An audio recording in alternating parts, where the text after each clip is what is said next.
My self वैभव कन्नौर। सो आज हम लोग डिस्कस करने वाले हैं क्लास 11th का थर्ड यूनिट में the cell. So today we will be discussing about basic things about cell. Okay, so let's start with introduction. So introduction में क्या होगा, सेल क्या है? Cells are the basic units of life that make up all organisms. Okay, cell क्या है? हमारे life का basic unit है जो कि हमको बनाता है, हमको या दुनिया में जितने भी ऑर्गेनिजम्स हैं, दोज आर मेड अप और constituted of cells. Okay, cell is the smallest unit that can carry out life processes. Okay, cell जो है हमारे शरीर का सबसे स्मॉलेस्ट यूनिट है that can carry out life processes. For example, अगर हम आरबीसी को ले लें which is called as red blood cells, तो रेड ब्लड सेल्स का फंक्शंस क्या है? Flow through our body, provide हमको ऑक्सीजन करता है, ऑक्सीजन प्रोवाइड करेगा और क्या? Okay, all the basic necessities that are required for our body. तो हम क्या कह सकते हैं? Cell is the smallest unit that can carry out life processes. Okay, think of it as a tiny factory with specialized parts doing different jobs। तो अच्छा, अब ये पॉइंट क्या हमको बताता है?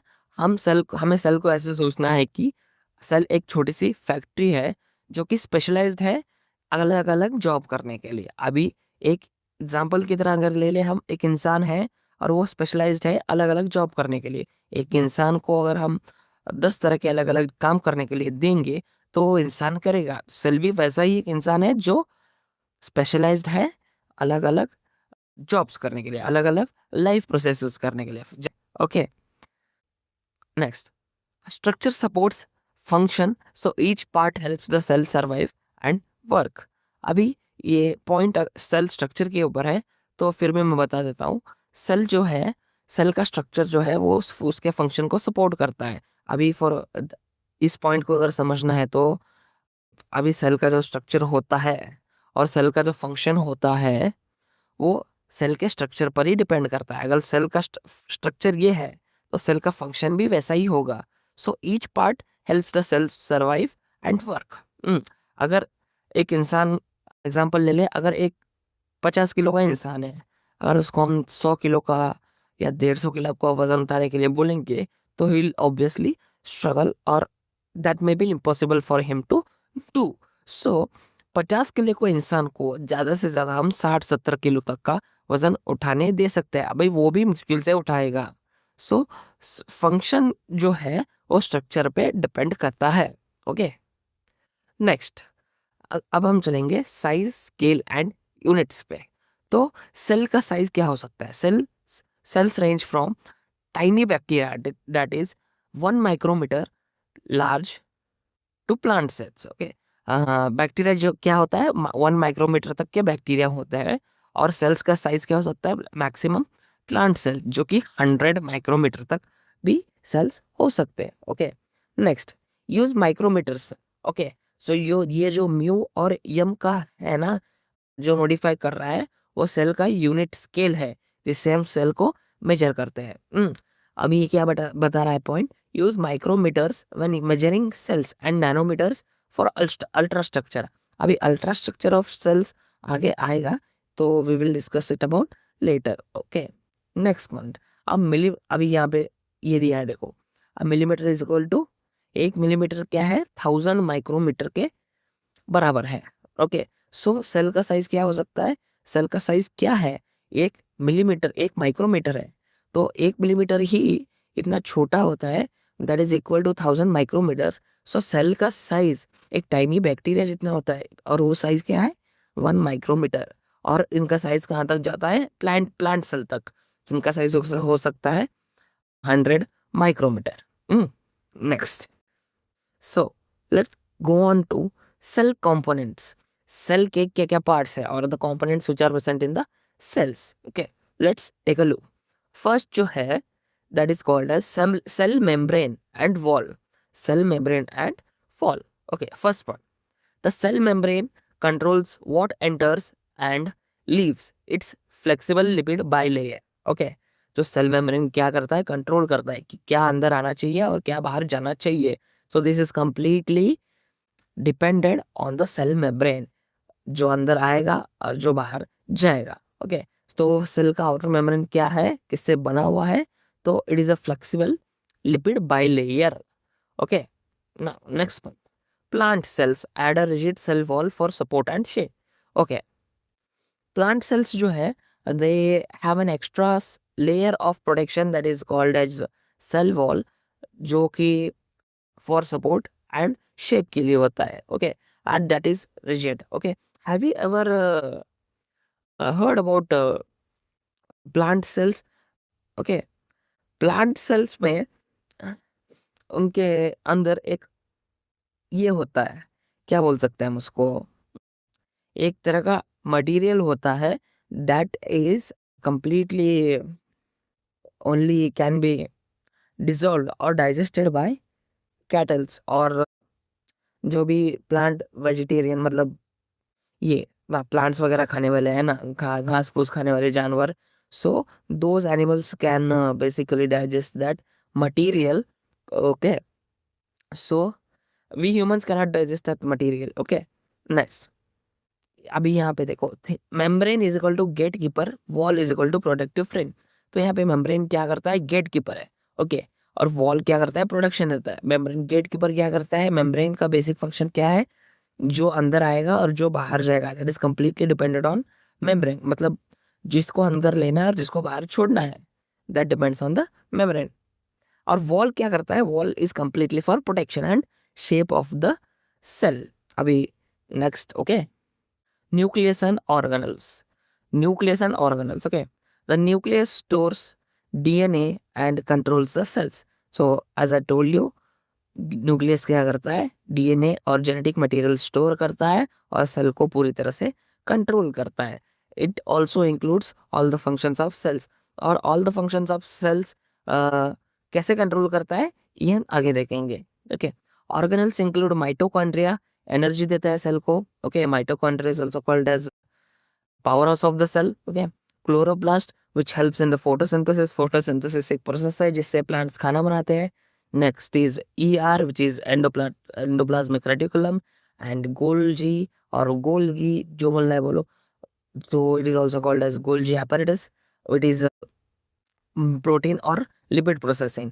इसमें से क्या होता है, प्रोटीन जो प्रोड्यूस होता है ना, तो proteins go through this Golgi and they are later produce through Golgi. अभी थिंक ऑफ गोल्जी एज, अभी जैसे हम लोग एयरपोर्ट पे हमारी चेकिंग होती है, जैसे हमारा सूटकेस जाता है तो चेक होके बाहर निकलता है ना, वैसा एक पैसेज समझिए। और गोल्गी ऐसा एक पैसेज है जिसमें प्रोटीन जाता है, उसमें प्रोटीन मॉडिफाई होता है, जो भी होना चाहिए प्रोटीन में, जो भी गलत हो या जो भी सही हो, या प्रोटीन में जो भी चेंजेस करने हो, तो जब प्रोटीन अंदर जाता है तो प्रोटीन मॉडिफाई होता है और गोल्जी से बाहर आ जाता है। Okay, next, mitochondria and chloroplasts as energy centers. Okay, mitochondria and chloroplast क्या है, energy centers है। Okay, this point also tells us about, as we already know, mitochondria is also called as powerhouse of cell. So we know that mitochondria is powerhouse of cell, so it has to be the center. Okay, energy centers होते हैं। Chloroplast क्या करता है, chloroplast जिसमें chlorophyll होता है, जिसकी वजह से फोटोसिंथेसिस होता है, जो रिजल्ट्स इन फूड प्रोडक्शन। तो that is also called as an energy centre. अभी फूड से एनर्जी मिलता है, इसीलिए those are called as energy centres. Okay, next, cytoplasm and inclusions. Okay, cytoplasm and inclusion. Cytoplasm is a gel-like fluid filling the cell. Cytoplasm is a gel-like fluid filling the cell where organelles float and reactions happen. So cytoplasm क्या है, basically एक jail-like fluid है, viscous है, उसकी viscosity ज़्यादा है, jail-like उसकी viscosity है, जो कि सेल्स में होता है, उसके अंदर सारे ऑर्गेनल्स फ्लोट करते हैं। अभी ऑर्गेनल्स इन द सेंस अभी जो हमने पढ़ा ना, ER, Golgi, mitochondria. So those organelles float in the cytoplasm, which is the gel-like fluid, and उसके अंदर क्या होता है, फ्लूइड के अंदर सारे रिएक्शंस होते हैं, फ्लोट होते हैं सारे ऑर्गेनल्स उसमें। Okay, next, inclusions are stored materials like pigments, fats और glycogen used for energy structure. Okay, inclusions क्या क्या है, these are other than the organelles. Okay, these are materials like pigments. अभी pigments क्या है, अभी हम लोगों ने जाना कि क्लोरोप्लास्ट एक ऑर्गेनल है और तो उसके अंदर एक क्लोरोफिल जो कि पिगमेंट है. ओके, तो पिगमेंट एक इंक्लूजन है, फैट वो अलग तरह का इंक्लूजन है, ग्लाइकोजन अलग तरह का इंक्लूजन है. सो ये बेसिकली इंक्लूजन्स क्या है, स्टोर्ड होते हैं फॉर एनर्जी और स्ट्रक्चर. नाउ यहाँ पे देखिए साइटोप्लाज्म को क्या बताया गया है, वर्क स्पेस, और इंक्लूजन्स को क्या बताया गया है, स्टोर्ड सप्लाईज. अभी साइटोप्लाज्म जो है उनका फैक्ट्री है और इंक्लूजन को हम किस तरह सोच सकते हैं, गोडाउन की तरह. ओके, समझ में आया? So I am telling you in an easy manners. Okay, so cytoplasm is a work space which is for your understanding I can say एक फैक्ट्री है साइटोप्लाज्म, और उसके अंदर सारे ऑर्गेनल्स फ्लोट होते रहते हैं, उनके अंदर रिएक्शंस होता है. सो एंड इंक्लूजन्स क्या है, इंक्लूजन्स गोडाउन की तरह है जिसके अंदर सारा हम मटेरियल स्टोर करके रखते हैं. Okay, next cell types. अब सेल के भी टाइप्स होते हैं, तो let's see that. First, prokaryotic cells versus eukaryotic cells. So prokaryotic और यूकैरियोटिक दो तरह के सेल्स है. First will see about prokaryotic cells. So bacteria lack nucleus. Prokaryotes क्या है, bacteria. Example is bacteria. Prokaryotes का एग्जांपल है bacteria. So they lack a nucleus and membrane bound organelles. DNA is in the nucleoid. So prokaryotes में क्या होता है, उनके अंदर न्यूक्लियस एब्सेंट होता है, मेम्ब्रेन बाउंड ऑर्गेनेल्स एब्सेंट होते हैं. तो डीएनए कहाँ पे रहेगा, अगर न्यूक्लियस ही एब्सेंट रहेगा तो डीएनए क्या कहाँ पे रहेगा, न्यूक्लियोइड में रहेगा. सो अभी आपको क्वेश्चन पढ़ रहा होगा कि न्यूक्लियोइड क्या है. So nucleoid is and false nucleus. Okay, it is also called as an false nucleus, जो कि अगर न्यूक्लियस एब्सेंट होगा तो उसकी जगह न्यूक्लियोइड ले लेगा जिसके अंदर अभी डीएनए वगैरह सब स्टोर रहेगा. ओके, नाउ यूकैरियोट्स क्या है, eukaryotes have a nucleus and organelles allowing compartmentalized function. तो यूकैरियोट्स में क्या है, न्यूक्लियस भी रहेगा और मेम्ब्रेन बाउंड ऑर्गेनल्स भी रहेंगे. ठीक है. की डिफरेंस क्या है, organisation level and complexity. Organisation level मतलब वो किस तरह से बने हैं, और कॉम्प्लेक्सिटी मतलब देयर प्रोसेसेस, और उनके प्रोसेसेस कितने डिफिकल्ट होंगे या कितने इजी होंगे, that is complexity.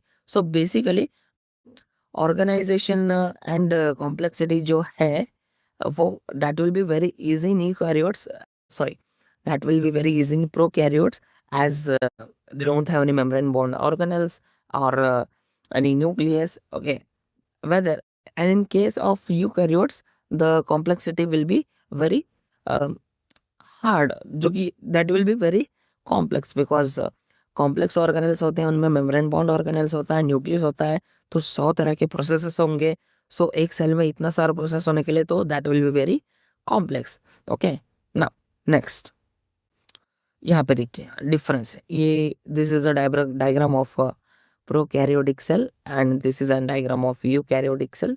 Okay, as you can see prokaryotic cell का एग्जांपल क्या है, बैक्टीरिया. ओके, और यूकैरियोटिक सेल का क्या है एग्जांपल, एनिमल सेल और प्लांट सेल है. तो हम देख सकते हैं प्रोकैरियोटिक सेल में न्यूक्लियस भी नहीं है, मेम्ब्रेन है, सेल वॉल नहीं है, और ऑर्गेनल्स में क्या होता है, मेम्ब्रेन नहीं होता है. सो यहाँ पे देखिए न्यूक्लियस नहीं है तो डीएनए मटेरियल और जेनेटिक मटेरियल कहाँ पे है, न्यूक्लियोइड में स्टोर है. ओके, सो इसमें बाकी सब तरह के ऑर्गेनल्स भी रहेंगे. And coming to eukaryotic cell. So यहाँ पे क्या है, न्यूक्लियस है, न्यूक्लियस में डीएनए है. ओके, यूकैरियोटिक सेल में ऑब्वियसली न्यूक्लियस होगा तो न्यूक्लियस में ही डीएनए मटेरियल स्टोर होगा.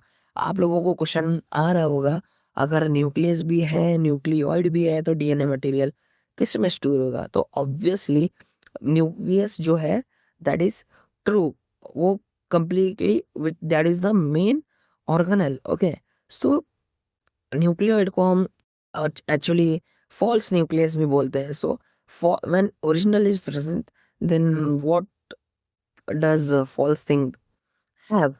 So false का क्या function होगा जब original nucleus से present है. Okay, so you can also see a membrane bound organelle such as mitochondria भी है, ईआर भी है, गोल्जी apparatus भी है, सेल मेम्ब्रेन भी है. ओके. हाँ, one more thing about cell I forgot to mention. Cells can be unicellular as well as multicellular. Okay. Unicellular मतलब सिंगल सेल्ड, मल्टीसेलुलर मतलब मल्टीपल सेल्ड. ओके. सो इसके बहुत सारे एग्जांपल्स भी होंगे. फॉर एग्जांपल हम सिंगल सेल्ड के लिए लेंगे अमीबा, मल्टीपल सेल्स के लिए लेंगे हम खुद ह्यूमंस को, we are multiple celled. Okay.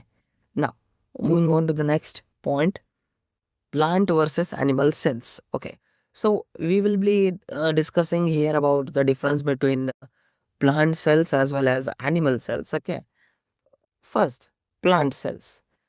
Plant cells have a cell wall, chloroplast, and a large central vacuole. Animals do not. So यहाँ पे क्या बताया गया है? Plant cells have a cell wall. We obviously know plant cell has a cell wall which provides structure, okay, and protection, जो कि animal cell में lack करता है. और प्लांट सेल में क्लोरोप्लास्ट भी होता है जिसके अंदर क्लोरोफिल होता है which helps in the process of photosynthesis.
Let's see the next point. Okay, so next point क्या बताता है हमको? Animal cells have centrioles and flexible shapes for movement and varied functions. So animal cells में क्या होते हैं? Centrioles and flexible shapes for movement and varied functions होते हैं. As we all know, animal cell do not possess rigid cell wall, जिसकी वजह से animal cell में flexibility हो जाती है. Okay, so they can carry out various functions and movements. Okay, next comparison करें तो structure reflects function and lifestyle. Okay, अभी अगर हम एनिमल सेल का स्ट्रक्चर देखें तो animal cell lacks a cell wall, और प्लांट सेल में देखें तो plant cell have a cell wall. Okay, so उन दोनों का स्ट्रक्चर अलग है, सो उनके लाइफस्टाइल्स भी अलग ही है. ओके, नेक्स्ट यहाँ पे हम देखेंगे अभी diagrammatic difference between animal cell as well as plant cell. Okay, so यहाँ पे हम देख सकते हैं प्लांट सेल में the main basic difference is cell wall. We can all see the cell wall which is present in the plant cell that is lacking in animal cell. उसके अलावा everything is present. Only another difference is chloroplast. Okay, amyloplast. Okay, so chloroplast plant cell में होता है और chloroplast is absent in animal cell. उसके अलावा बाकी और the organelles and everything is same in both plant cell as well as animal cell. Next, specialized cell. Let's see about specialized cell examples. Okay, and special तरह के cells होते हैं body में जो उनके अलग अलग special functions होंगे. Okay, first one is nerve cells. So nerve cells क्या करता है? Those cells transmit signals with long extensions. So those cells have a long extensions. तो उनका basic काम क्या है? Transmission of signals through axon. So signals किससे transfer होंगे, ट्रांसमिट होंगे? एक्सॉन से होंगे. So next one is muscle cells. Muscle cells क्या करते हैं? Muscle cells contract using many mitochondria. Okay, अभी अगर हम हमारा शरीर लेंगे तो उसमें मसल्स होंगे ना, सो बॉडी पोजेसेस मसल्स, तो उन मसल्स के मूवमेंट के लिए हमको एनर्जी यूज करना पड़ेगा। हम जानते हैं कि बॉडी में एनर्जी कहाँ से आता है, माइटोकॉन्ड्रिया से। So mitochondria produces energy by converting glucose to ATP. Okay, contract करेंगे तो उसके लिए एनर्जी यूज होगा। तो एनर्जी कहाँ से आएगा, माइटोकॉन्ड्रिया से आएगा। सो कॉन्ट्रैक्ट के लिए भी एनर्जी यूज होगा और रिलैक्सेशन के लिए भी एनर्जी यूज होगा। Okay, next, root hair cells. Okay, root hair cells increase surface area for water uptake in plants. अभी प्लांट्स में रूट्स होते हैं, सो रूट्स के ऊपर हेयर सेल्स प्रेजेंट होते हैं ना। सो हेयर्स का रूट पे क्या बेसिक काम होता है, अब्जॉर्प्शन ऑफ वाटर और अपटेक ऑफ वाटर। सो ये रूट्स हेयर सेल्स क्या करते हैं, अपने सरफेस एरिया को they will increase for the more uptake of water in plants. Okay, next one, structure matches the job each cell performs. Okay, अब यहाँ पे देखिए हर सेल का स्ट्रक्चर उसके फंक्शन से मैच करता है। अभी इस सेल का ये स्ट्रक्चर है तो उस सेल का फंक्शन भी वैसा ही होगा। ओके, अभी ये इंसान एक इंजीनियर है तो वो इंजीनियरिंग का काम ही करेगा, है ना। तो वैसे ही सेल्स का क्या होता है, जैसा स्ट्रक्चर वैसा job. Okay, next, types of specialised cells. तो फर्स्ट टाइप हमने देखा नर्व सेल्स। नर्व सेल्स में क्या है हमारा, ये नर्व सेल्स है जिसमें एक्सॉन है, माइलिन शीथ है, डेंड्राइट्स है, न्यूक्लियस है, सेल बॉडी है। Okay, this is basically for transmitting signals through our body. Next one, muscle cells. यहाँ पे मसल सेल्स देखिए, मसल्स है, मसल फाइबर्स है, न्यूक्लियस है, टेंडॉन्स है, स्ट्राइएशंस है। ओके, मसल्स में भी बहुत सारे 3 टाइप्स होते हैं, so will discuss that later. Next, यहाँ पे देखिए root hair cells. Root hair, वो ऊपर वाला जो रूट हेयर होता है, हेयर्स हमारे एपिडर्मल सेल होता है, वैक्यूओल होता है, सॉइल मतलब प्लांट्स के बारे में। सॉइल के अंदर वो रूट्स देखिए ऐसे फैले हुए, that there those are increasing the surface area, जो कि पानी अपटेक अपटेक करने के लिए होता है। Okay, next point, next will study about the functions of cells. Okay, cell के फंक्शंस के बारे में पढ़ेंगे। First, transport and exchange. Transport and exchange, the cell membrane uses diffusion, osmosis and active transport to move substances. So ये 3 तरह के methods होते हैं that are used to transport or move substances: diffusion, osmosis and active transportation. Okay, these are the 3 types of methods to in the transport or to move the substances in or out from the cell. Next, vesicles. Vesicles and channels help large or charged molecules cross. Vesicles क्या करते हैं? Vesicles and channels help large और charged molecule cross. Vesicles क्या करते हैं? हमारे जो molecules होते हैं जो कि चार्ज होते हैं, तो उनको इधर से उधर, या they have to pass a certain area, so those molecules are crossed through those vesicles and channels. Next point, balance of intake and removal keeps the cell healthy. Okay, इस ये बेसिकली पॉइंट क्या mean करता है कि correct मात्रा में, balance में अगर इनटेक भी होगा और रिमूवल भी होगा तो सेल क्या होगा, हेल्दी रहेगा। इक्वल अमाउंट, मतलब इक्वल अमाउंट में अगर अच्छी चीज बाहर भी जाए, अच्छी चीज अंदर आएगी, बुरी चीज बाहर जाएगी, या फिर जिस चीज का इस्तेमाल हो चुका है और वो तब बाहर जाएगा, तो सेल क्या रहेगा, हेल्दी रहेगा, और अच्छी चीजें अंदर आएंगी तो भी सेल हेल्दी रहेगा। Next, energy conversion, that is respiration और फोटोसिंथेसिस। ओके, फर्स्ट पॉइंट क्या है माइटोकॉन्ड्रिया के बारे में। Mitochondria perform cellular respiration to produce ATP from glucose, as we already know. Mitochondria is the power house of cell. तो हम उसको बार बार पावर हाउस ऑफ सेल क्यों बोल रहे हैं, तो माइटोकॉन्ड्रिया का बेसिक फंक्शन क्या है, माइटोकॉन्ड्रिया क्या करता है, सेलुलर रेस्पिरेशन परफॉर्म करता है, जिसका काम होता है एटीपी प्रोड्यूस करना फ्रॉम ग्लूकोज। एटीपी क्या होता है, प्रोड्यूस करता है mitochondria from glucose. Next point, chloroplast. Okay, chloroplast plants में capture light, energy for photosynthesis producing glucose and oxygen. Okay, chloroplast क्या करता है? फोटोसिंथेसिस में काम करता है। क्लोरोप्लास्ट क्या करते हैं? वो पिगमेंट है। तो so they capture light energy, जो सूरज की किरणें होती है, सनलाइट होता है, that is captured by chloroplast that aid in photosynthesis producing glucose and oxygen. तो ग्लूकोज और ऑक्सीजन क्या है? प्लांट्स के लिए खाना है। Okay, next point, both are energy transforming processes essential for life. Okay, ये दोनों ही प्रोसेसेस जो है हमारे एनर्जी कन्वर्जन और एनर्जी ट्रांसफॉर्मिंग के लिए बहुत ही ज्यादा एसेंशियल है।